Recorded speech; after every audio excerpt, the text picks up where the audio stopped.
Test করে দেখবেন যে কেমন। আচ্ছা, আপনাকে অনেকে কমেন্ট করে যে ব্রো এটা বাংলাদেশ, এটা আমেরিকা না। কেন বলে এটা জানেন? মনে হয় আমি খুব ওপেন অ্যাবাউট, আমি মনে হয় I am to open about, মানে আমার কোনো ফিল্টার নেই, তো আমি আমার মতো চলি। তো বাংলাদেশের মানুষজন তো একটু ভয় ভয় চলে, সো আমার মধ্যেই ভয়টা নেই।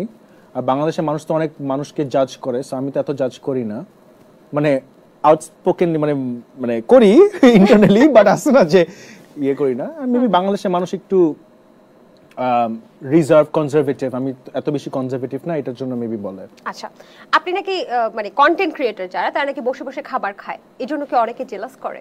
সরি, মানে কন্টেন্ট ক্রিয়েটররা বসে বসে খাবার খায়, এটা কি অনেকে জেলাস করে?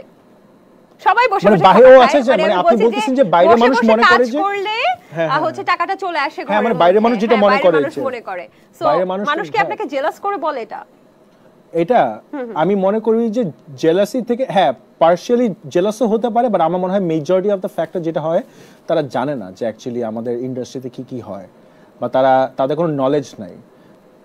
আমরা কিন্তু আমাদের কিন্তু আমরা বাইরে থেকে দেখতে পারি একটা রিক্সা পুলার কতটুকু কষ্ট করতে পারে, বাট একটা রিক্সা পুলার তার যে সারাদিনে ইনকাম নিয়ে চলতে পারতেছে কিনা বা চলতেছে কিনা, তার রিক্সাটাও কিন্তু সে ভাড়া করে অনেক সময় নেয় বা একটা কন্ট্রাক্টে নেয়। I think as far as I know, সিএনজিও কিন্তু সেম, তাদের সাথে একটা ডিলিং থাকে, বা তাদের অ্যাক্সিডেন্ট হলে টাকাটা কার পকেট থেকে যায় আমরা কিন্তু এত কিছু জানি না। ক্রিয়েশনেও কি কষ্ট আছে? অবভিয়াসলি, কোন কাজে কষ্ট নাই বলেন?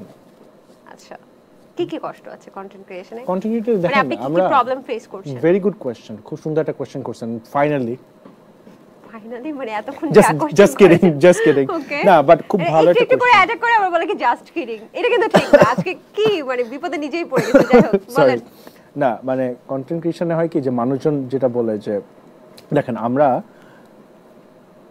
আপনি একটা জিনিস বলি, হ্যাঁ, একটা মিডল ক্লাস ফ্যামিলি বলতে পারেন, বা যে কোনো একটা নর্মাল মানুষ যে হলো ফেমাস না, তার নিজের তার এগেইনস্টে কিন্তু কোনো ক্যামেরা নাই, তার উপর লাইমলাইট নাই।